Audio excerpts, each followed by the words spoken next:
రాయదుర్గం పట్టణ ప్రజలకు త్రాగునీటి సమస్య తలెత్తకుండా ఉండేందుకు కనెకల్ సమ్మర్ స్టోరేజ్ ట్యాంకును పరిశీలించిన రాయదుర్గం ఎమ్మెల్యే కాల్వ శ్రీనివాసులు రాయదుర్గంలో ఎమ్మెల్యేగా గెలిచిన వెంటనే మొట్టమొదటిసారిగా కనెకల్ సమ్మర్ స్టోరేజ్ను పరిశీలించారు.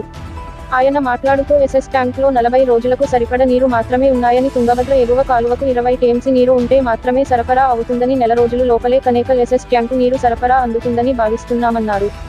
తుంగభద్ర ఎగువ కాలువకు నీరు వచ్చిన వెంటనే ఎస్ఎస్ ట్యాంక్ నీరు చేకూరుతుందన్నారు. ఇటీవల కాలంలో రాయదుర్గం ప్రజలు తాగునీటి సమస్యతో ఇబ్బందులు ఎదుర్కొంటున్నారని, రాయదుర్గం ఎమ్మెల్యే కాల్వ శ్రీనివాసులు దృష్టికి తీసుకొచ్చారని, ఆయన ద్వారానే రాయదుర్గంలో నీటి సమస్య పరిష్కారం అవుతుందని ప్రజలు భావిస్తున్నారని తెలిపారు. గతంలో కాల్వ ఎమ్మెల్యేగా ఉన్నప్పుడు నీటి సరఫరాకు అంతరాయం కలగకుండా 24 గంటలు కరెంటు ఉండే విధంగా చర్యలు చేపట్టారని, మధ్యలో కొంతకాలం ఎదురుగాలకు చెట్ల విపరీతంగా పడడంతో కరెంటు సమస్యతో రాయదుర్గం పట్టణ ప్రజలకు నీటి సమస్య తలెత్తుతోందన్నారు. అసెంబ్లీ సమావేశాల అనంతరం రాయదుర్గంలో మున్సిపల్ అధికారులు, విద్యుత్ అధికారులతో సమావేశం ఏర్పాటు చేసి త్రాగునీరు రాయదుర్గానికి సక్రమంగా అందే విధంగా చర్యలు చేపడతామని ఆయన తెలిపారు. 2024 ఎన్నికల్లో రాయదుర్గం ప్రజలు ఎమ్మెల్యే కాలువ శ్రీనివాసులు 16,000 మెజార్టీ ఇచ్చారని, ప్రజల అవసరాలు తీర్చడం తన బాధ్యతని, ఖచ్చితంగా మంచినీటి సరఫరా విషయంలో ప్రత్యేక శ్రద్ధ తీసుకుంటానన్నారు.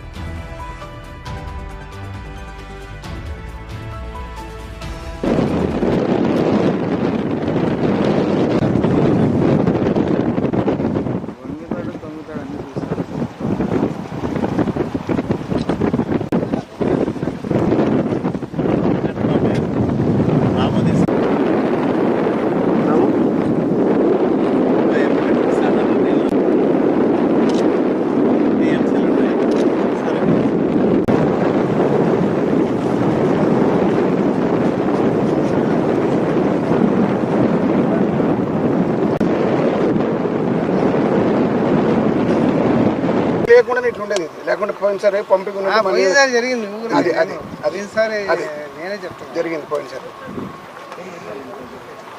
అంటే చిన్న చిన్న పనులకు కూడా ఆ మోటార్ దగ్గర ఎత్తుకోవాలంటే బలం.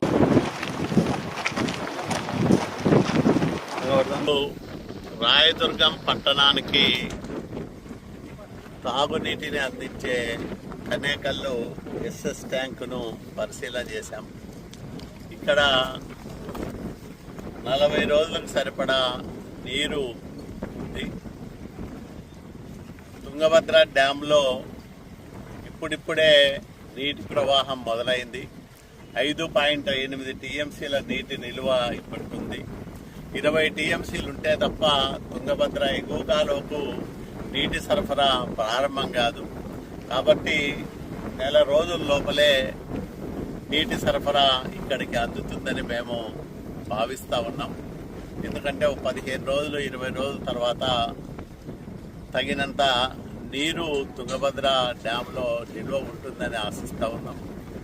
ఎప్పుడైతే హెచ్ఎల్సి కాలువలో నీటి ప్రవాహం ఉంటుందో వెంటనే ఈ సమ్మర్ స్టోరేజ్ ట్యాంకుకు నీటిని ఎత్తిపోయాలని అధికారులకు ఇప్పుడే చెప్పడం జరిగింది.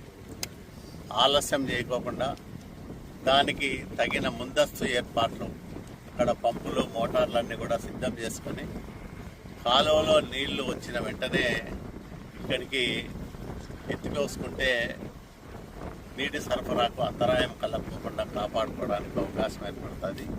ఇటీవలి కాలంలో కారణాలు ఏవైనా రాయదుర్గం పట్టణ ప్రజలు తీవ్రమైన తాగునీటి సమస్యను ఎదుర్కొంటున్నారు.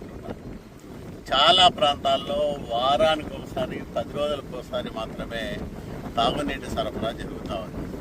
దీనివల్ల చాలామంది ప్రజలు నా దృష్టికి తీసుకొచ్చి మేము చాలా ఇబ్బంది పడుతున్నాం, దీనికి పరిష్కారం చూపండి, మీరు శాసనసభ్యులుగా అయ్యారు, రాయదుర్గం నీటి సమస్యను పరిష్కారం చేస్తారనే నమ్మకం మాకుందని ప్రజలందరూ కూడా నా దగ్గరికి వచ్చి చెప్పుకోవడం జరుగుతూ ఉంది. అందువల్లనే ఈరోజు వాస్తవం ఏమిటో తెలుసుకోవాలనే ఉద్దేశంతోనే ఇక్కడికి వచ్చి అధికారులతో కూడా మాట్లాడడం. ప్రధానంగా కరెంటు సమస్య. కనేకల్లో ఎస్ఎస్ ట్యాంక్ నుంచి రాయదుర్గం పట్టణానికి అప్పట్లో నేనే